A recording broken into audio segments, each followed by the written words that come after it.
The Dodgers have proven they can battle back to win. Now I need them to prove they don't need to.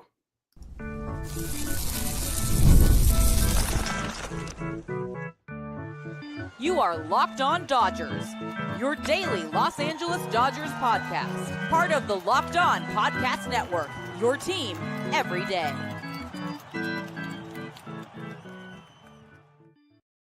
Hey, Dodger fans, this is Locked On Dodgers, part of the Locked On Podcast Network, your team every day. Thanks to our everydayers for making Locked On Dodgers your first listen every weekday morning. And thanks to those of you who are with us live here on Thursday evening. Remember, this show is free and available on all podcast platforms and on YouTube simply by searching for Locked On Dodgers. So please subscribe wherever you're watching or listening right now. If this is your first time with us, my name is Jeff Snider. I am a normal co-host of this show. My normal other co-host is Vince Samperio, but Vince isn't here tonight. This is my abnormal co-host. Yes, Vince and Clint and I are all lifelong Dodger fans, just like most of you. We've also all spent time covering the Dodgers in the press box and the locker room, so we bring you the smart fans' perspective on our boys in blue every weekday morning. Today's episode is brought to you by FanDuel. Right now, new customers can get $200 in bonus bets when your first $5 bet wins. Today, we've got a lot to talk about. I spent the week in California, consumed baseball in a lot of different ways. I'm going to want your thoughts on your favorite ways to consume baseball in the third segment when we talk about that. Second segment, we're going to talk about Justin Wrobleski getting a spot start on Friday. And after Landon Knack's lackluster performance, does Wrobleski have a chance to maybe weasel his way into the rotation? But first, I want to talk about the Dodgers. This degree of difficulty, in the Olympics, Clint. First of all, Clint, thanks for being with me on. Absolutely. I appreciate it. Always love talking ball with you, Jeff, as you know. I feel the same way. So in the Olympics, say Olympic diving, it's fun to watch. It's the only time that watching people dive off a diving board is fun is in the Olympics. But you can do something harder and get more points even if you don't execute it as well because it has a higher degree of difficulty. Same with gymnastics or figure skating. All these performance things. Anytime that there's a judge grading you. Or if you want to be, cooler, the NBA dunk contest, maybe, degree of difficulty counts. In Major League Baseball standings, degree of difficulty doesn't count.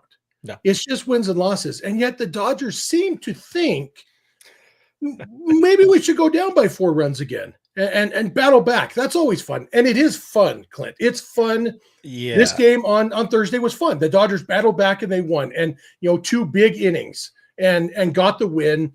Unlikely game-winning hit by Michael Conforto, who hadn't had legend, by the way, Michael Conforto. Hadn't had a hit with runners in scoring position since 1831, and now he does.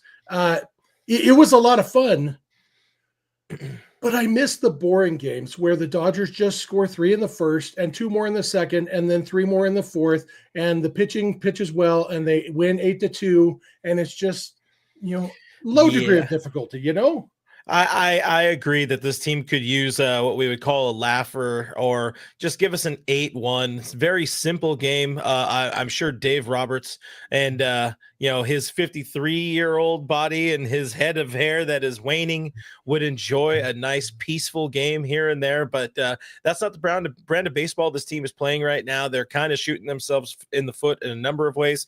Not playing very clean, complete baseball games, but also the pitching that they have left, the pitching that hasn't fallen apart, is not putting them in prime positions to get out to a lead or secure a lead or stay having a lead, as we've seen with Kershaw, as we've seen with Landon Knack. That said, I also agreed. It's very fun to see these kind of comeback wins. I would argue today's game, just because of the players involved, having Conforto, actually back-to-back clean outings for Tanner Scott, that made it like being able to change the narratives, made it a little more fun, made it a lot more fun, honestly. And afternoon baseball is just fun in general. Yeah, it is. And I listened to today's game on the radio, which we're going to talk more about in the third segment, one of the many ways I consume baseball this week. And one of the stats that Tim Neverett and Rick Monday threw out there was that the Rockies have allowed the most first inning runs in baseball this year, and the Dodgers have allowed the second most. Ooh, and to be fair, the Rockies have allowed 66, the Dodgers have allowed 48. So it's not close. It's crazy that the Rockies have allowed 35% more first inning runs than the second worst team at that. But the Dodgers are supposed to be the best team in baseball, are one of the best teams in baseball. They shouldn't be at the bottom of a stat like first inning runs allowed. And some of that is, like you said, the rotation is hobbled right now. But it's got major league pitchers, and Landon Knack, today it was Knack. Yesterday it was whoever it was, and whoever it was before that. It's just, even when they get, it seems like even their good starters, Tony Gonsolin, he was after the game on Wednesday. Why do you struggle in the first innings? And he's like, I don't know. Like I felt fine, and you in the studio. Yeah. If Kike catches that ground ball, Gonsolin doesn't allow any runs in the first inning. Same with Kershaw in the I think it was game 1 of the series. If you get a double play or even an out for Muncy, it's a completely different ball game, and that's where we get into. We talked about it. Alana Rizzo and I, of course, we have Dodgers territory every whenever we do them, and we talked about that today. It's like this is a team right now that is built with the players that are left, the pitchers that are left holding together right now, the healthy arms. They need every play to be made. They need the plays with higher degrees of difficulty to be made, or else you're going to get these kind of situations where they're always playing uphill. Thankfully, for the most part, they're kind of able to run uphill because it's a very, very seasoned group of hitters in the lineup, and they're also very good hitters. They make a lot of money, as Mookie Betts might say.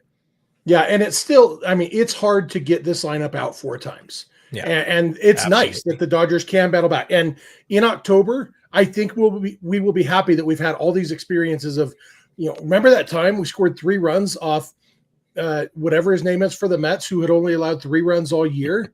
I'm sure that guy has a name. What's his name? Reed Garrett. Was it Reed Garrett? Yeah. Yeah. I'm remembering things. The other night, the Dodgers got to Edwin Diaz. Man, that's why you're here. I drove all day today and went straight to my son's games. We had to get up early because your my brain son's is had a cooked. game tonight. I got you. I'm here for you, bud. You're here for names. I'm here for general concepts. That and one math. guy. Math feeling good? All right, as long as math is feeling good. I'll be better than you at math, no matter how tired I am. 2 + 2 is 4. That's all I know. Thank you, Barney.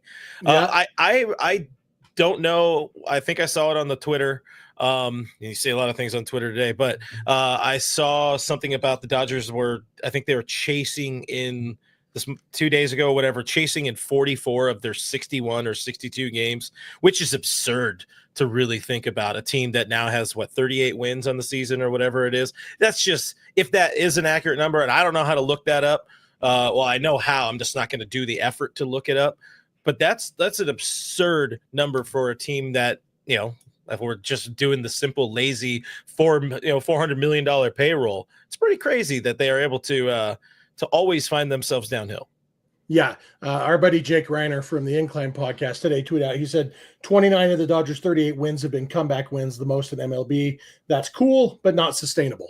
And I think that pretty much nails it. You don't want to have to do this every time. We will be happy that they have this ability, but now we need to see the ability to, I remember last year we were like 30 games into the season, and I looked, and Will Smith, who at the time was the Dodgers cleanup hitter, had only batted in the second inning 4 times because he was always getting up in the first inning.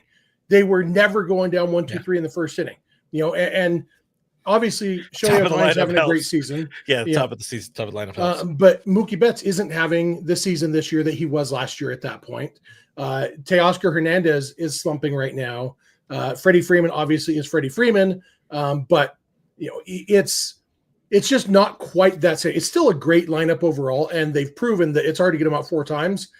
I'm just ready for them to do more of it in the early innings and just jump out to some leads and just demoralize them and get into other teams' bullpens in the 3rd inning and all that stuff. One of the other problems too, it's not always that the Dodgers aren't scoring early, because sometimes they are, and then the pitching is just kind of we don't curse on the show, so I'll say souping the bed, as I used to say on Blue Heaven back in the day when I thought we couldn't curse for no reason. That's another thing, and that comes down to, again, just the quality of arms right now. Landon Knack, admirable effort today. Like, we appreciate him being around and available. His best ability is availability, but this is a team that's expecting to have Blake Snell in that slot, Tyler Glasnow in that slot. You can even throw Roki Sasaki in that slot. It's what they have, and this is what you're going to have to deal with, a lot of that uphill battle. Hey, that's what we call a segue. Justin Wrobleski is starting tomorrow, and after Landon Knack's performance today, I think Justin Wrobleski might have a chance to weasel his way into this rotation. We'll talk about that, so please keep it locked on Dodgers.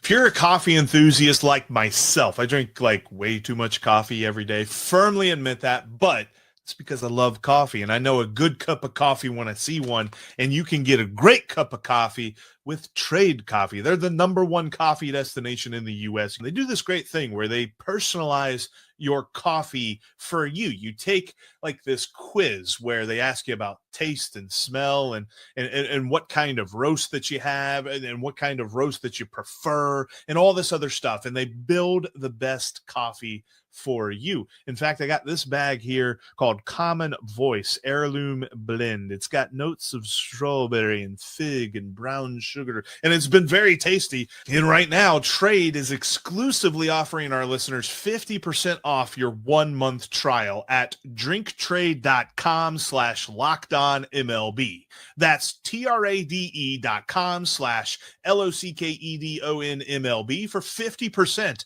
off your 1-month trial. Hey, we are back. Thank you for making Locked On Dodgers your first listen every weekday morning. Thanks for being an everydayer. If you're not an everydayer, it's easy to become one. Just watch or listen every weekday morning, and then you are an everydayer. You can also go beyond the podcast, become a Locked On Dodgers insider by going to joinsubtext.com/LockedOnDodgers. Get text directly from us, one-on-one conversations, access to our exclusive Discord server, all that good stuff. So be sure to do that. For your second listen, be sure to check out Locked On MLB, hosted by our buddy Paul Francis Sullivan, a.k.a. Sully. And, of course, with Clint here, I must plug his shows, All Dodgers with Clint Pasillas and Dodgers Territory with Clint and Alana Rizzo. You can find those on the YouTubes and, all the places you find stuff. And we thank you for finding this stuff here on Thursday evening. Landon Knack stuff didn't look great. I don't claim to be a baseball expert, except when I do claim to be a baseball expert, which is most of the time. But I would qualify you as a baseball expert and enthusiast. And aficionado, perhaps. Whatever I am, I don't think that what you're looking for in your starter is 3 1/3 innings, 4 hits, 5 including walks. 3 homers, 5 walks, and a hit batter. 10 base runners in 3 1/3 innings. The fact that the Dodgers won this game was remarkable because Landon Knack, obviously he was trying. So I don't mean this as a knock on his effort when I say he did everything in his power to keep the Dodgers from winning this game. But that was the end result of Landon Knack's performance in this game, was putting the Dodgers in a 4-0 hole, making the bullpen cover what's that, 5 2/3 innings to get through the game. That's right. 2 + 2 is 4. Exactly what the Dodgers didn't need from Landon Knack today. Was what he gave them. Yeah, I mean, if you had a day off before getaway day or whatever, it would be nice before they take off to St. Louis. But no, they had an early game, and Dave Roberts had even said before the game, or I think it was on the post game previous night. It's like our starter on Friday is kind of going to be, decided on what happens in this game, and Landon Knack decided it, and the decision was Justin Wrobleski is coming up, and the walks before we get into Robo, as the kids call him, for Knack, it's like he needs to live on command, and he did not have it, and he's had some of those games. It feels like, I mean, I got to actually look into these numbers as well. This is just kind of going off gut feeling, coming off the couch here. It feels like he does struggle a little bit in the day games. I don't know if he's hitters pick him up a little bit better during day games, but regardless of that, you can't be walking 5 dudes and hitting a 6th batter because you're just putting your team in another really, really bad hole. Commend the Dodgers bullpen and Dave Roberts for deciding to pull the plug at that point when he did, because bullpen did an excellent job, even with you had to go to the corpse of Jose Urania, who's the only other guy who gave up a run in this game, and for them to keep it there with what they have in the bullpen, very, very impressive in my opinion. Yeah, absolutely. And Knack had been pretty good his last 2 starts. Against the Yankees, he gave up 3 runs in 6 innings, but only one of them was earned. That was the game where the defense let him down. They committed 4 errors behind him in that game. And then his last start against the Mets, 1 run in 6 innings, just 1 solo home run. He allowed a home run in each of those 2 games. This was now his 5th straight game of allowing at least 1 home run. This time it was 3, which means 2, 4, 6, 9 home runs in his last 5 starts. That's too many. And that's more of the Knack that we saw last year. Like, it's kind of remarkable they only allowed the 4 runs because all 3 homers today were solo homers, and then all the walks came out to bite him after. Actually, it was the hit batter who ended up scoring that 4th run, but because of some walks too. It was kind of a combination today of when Knack was bad in 2024 and when Knack's been bad in 2025. Let's put those together. That's what we got on Thursday. And yeah, it's 1 start against a good team, but it's like when the Dodgers need what they need, I think there's a good time to I guess, shift into talking about Wrobleski. Justin Wrobleski made 1 start for the Dodgers this year against the Nationals in early April. It was terrible. It was awful. Really bad. And then he came in and pitched in long relief against the A's in a blowout game and pitched really well. That was against the A's, but when he struggled against the Nationals, who aren't not much better than the A's, in AAA this year, he's had his ups and downs, but we've seen some good stuff from him in spring training. We've seen some good stuff from him in the big leagues this year and last year. Do you think this has a chance to be anything more than a spot start for Wrobleski? Or do you think he's just here for 1 game? Or are they thinking, well, if Robo shows us something, Landon Knack isn't showing us something right now? I mean, at this point, you would have to think of it that way. I mean, Wrobleski, again, you mentioned that last outing he had at the big league level, pretty dang good with the 4 clean innings. I think that's really more of his game. I don't know how much in his career he's going to be a 5, 6, 7 inning guy, but regardless of his future, his right now, I think he's absolutely, as everybody is, pitching for an opportunity. And with Knack's struggles and him still having options, as where Wrobleski, they already burned 2 options, so maybe they want to keep him around for a little bit longer than just the 1 spot start. A good inning would go, or a good outing, I should say, would absolutely go a long way in the eyes of this team. And I'll note that Alana and I spoke with Mark Pryor a couple of weeks ago on Dodgers territory. Check it out if you guys didn't. It was a pretty good conversation. He was one of the guys, Wrobleski was one of the guys that he had singled out as, somebody that we are expecting to help this team in the coming weeks, in the coming months, and then him being, a lot better than what we saw in the early part of the season, which was that 1 start against Washington, which was just forget about that. If everybody wants to forget about that and just look at the nice crisp 0 in 4 innings. East Coast baseball in April doesn't count. Yeah, that's fair. I agree with that. But yeah, I think he is pitching for an opportunity to take Landon's job. Yeah, absolutely. I also want to, Pinsanity corrected me. I had the order of the games right, but I misspoke on which New York team was which. It was his next game against the Mets that he had all the errors behind him. Against the Yankees, it was the 1 run in 6 innings. Slipping, man. You're slipping. Yeah. They shouldn't have 2 New York teams, Yeah, right? Get rid of them. That's why the Dodgers left, But, I like Justin Wrobleski a lot. I like his stuff. I like his, not that I don't like Landon Knack. Justin Wrobleski looks more pitcherish to me. Yeah. When he's out there, looks more fierce. Like he's gonna go after you. And obviously, in the end, it comes down to making the pitches. But at least from an entertainment standpoint, I feel like I'd rather watch Wrobleski pitch than Knack. And maybe that'll change if he gives up 3 home runs, like maybe I just don't like watching guys give up 3 home runs. But Wrobleski definitely has had his issue with the long ball at times in his Dodgers career. But I don't know, something about, I'm excited to watch Wrobleski pitch on Friday and see if he can earn a spot in the rotation, at least for a little while. And you do get some high velo out of a left-hander. That is nice. Another lefty in the rotation would be solid right now, because obviously what you're getting out of Kirsch is a little concerning. And this is me being having a hard time dealing with the fact that Kershaw is old and we might not have him for very much longer as a major league pitcher on this Los Angeles Dodgers team. So to have a different look and somebody that can provide some, again, not length, but some strikeout stuff, some punch, that would be nice. Yeah, absolutely. And yeah, we don't need to talk about Kershaw. That it's too sad. I'm still hopeful Dusty that in here. if he Same. can find the command on his off speed stuff, Yeah. like he's been successful without a fastball for several years now.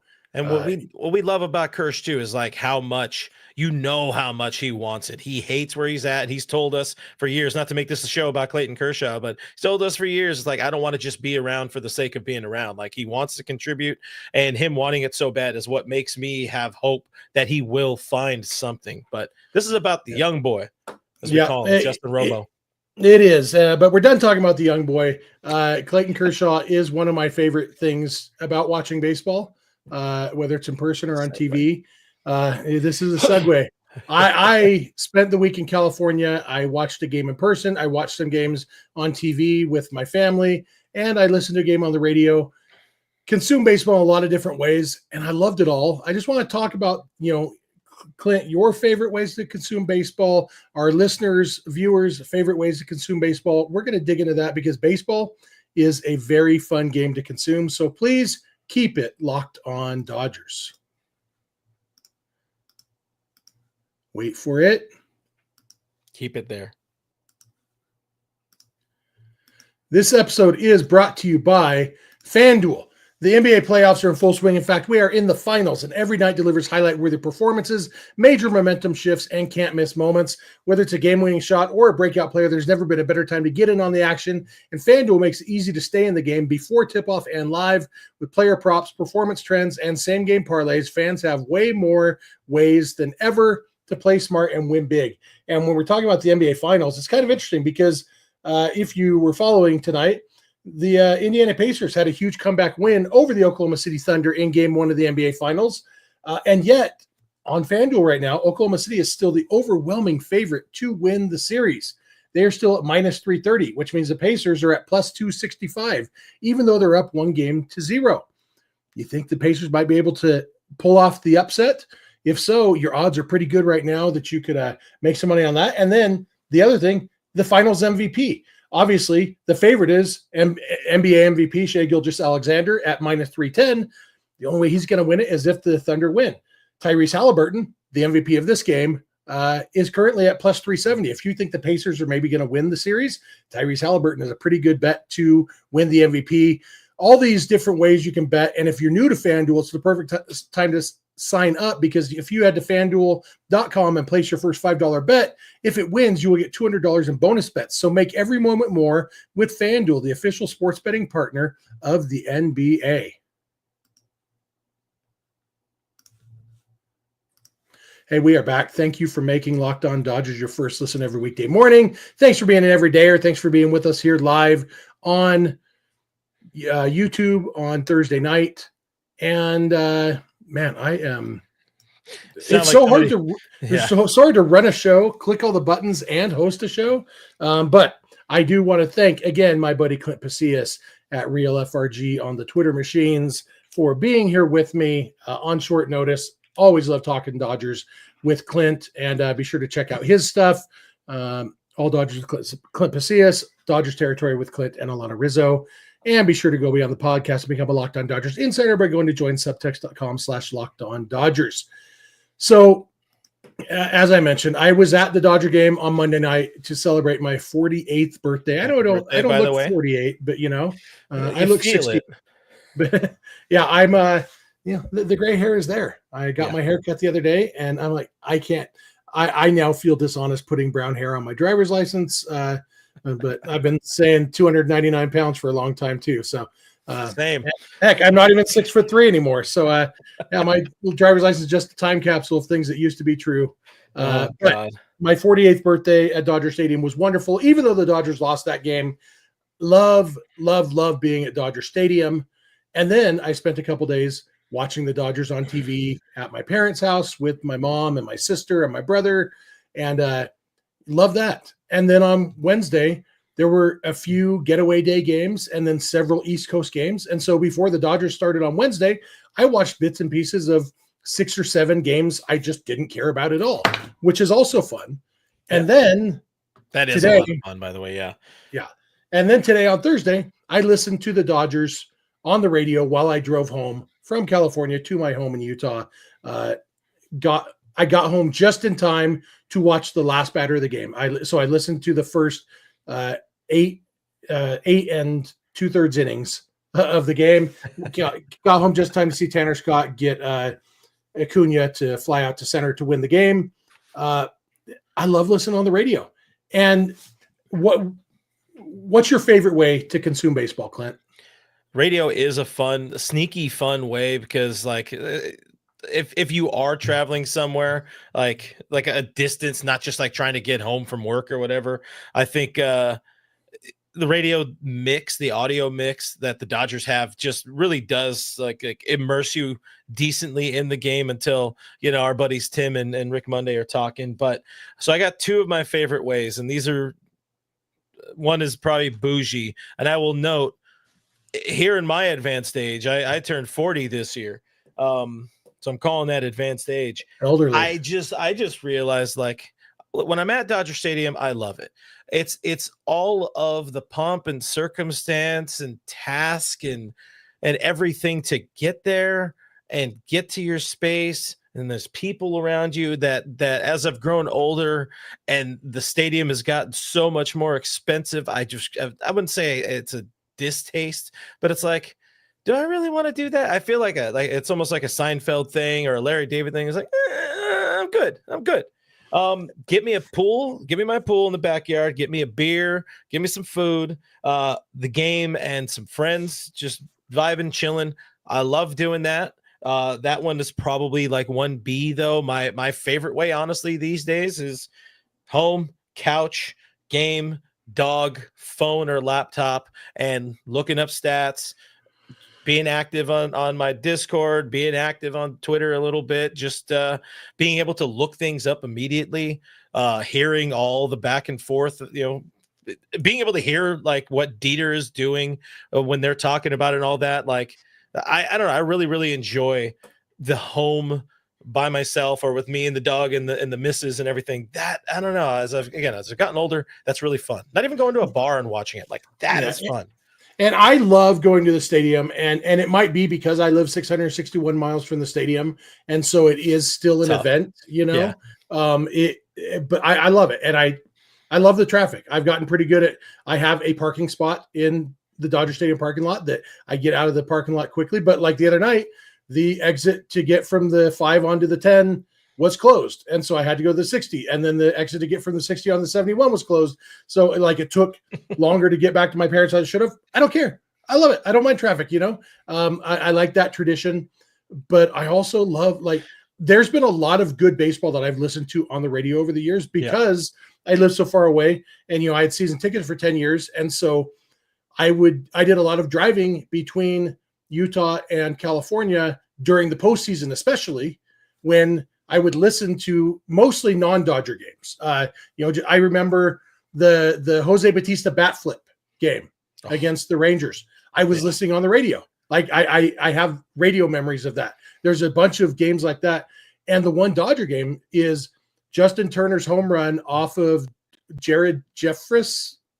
Was it something? Against the Brewers in 2018. Hey, he was lucky. Game 2, he was lucky. Yeah. Got lucky on that one. I was listening to that. I had just come through the Virgin River Gorge between Utah and Arizona, and almost to Mesquite, Nevada, and listening to that. Really had to pee. I knew I was getting off the freeway in Mesquite to get gas and go to the bathroom. And Justin Turner hit that home run right as I'm like half a mile from my exit. And I was with my daughter. Like those memories, they're like visceral memories that you just remember where you were just as much as I do, where I was sitting on this rental couch when Freddie Freeman hit his grand slam in the World Series, all these things. And I assume most baseball fans' minds work this way, at least to some extent, just these memories that you associate. Oh, like every time I drive past that spot just north of Mesquite, Nevada, I think of Justin Turner hitting that home run, and every time I drive through St. George, Utah, I think, just a couple miles that way is where I was sitting when Freddie hit the grand slam. And there's the road I was driving up when I heard Steven Nelson describe Shohei Ohtani being down in pain after sliding into second base in game 2. Like listen on the radio, just does something for me. Yeah, I can see. Hey, there's a reason whenever we have the Apple broadcast, I mean, it's mainly because I'm less of a fan of Wayne Randazzo, and whenever Train's doing it, I love Dontrell Willis. But I will put on Nelly and Mo if I have that option. It's fun to have have the visual, but still have that like kind of in-car experience or whatever. And I'll say there was a while there, back when in my youth, when Dodgers were on Channel 9, or even when they switched over to Prime Ticket on Channel 33 here local, and we didn't have Prime Ticket anymore. We had Channel 9, they took them away. So I listened to a lot of games on the radio. You just sit in your room in the dark. I'm not a weird kid. I wasn't a weird kid. It's just sensory. Just a weird adult, huh? I just wanted to chill and vibe, man. The world's hard out there, man. But yeah, that was a lot of fun. Last thing I'll mention. Yeah, last thing I'll mention, then we got to wrap this up.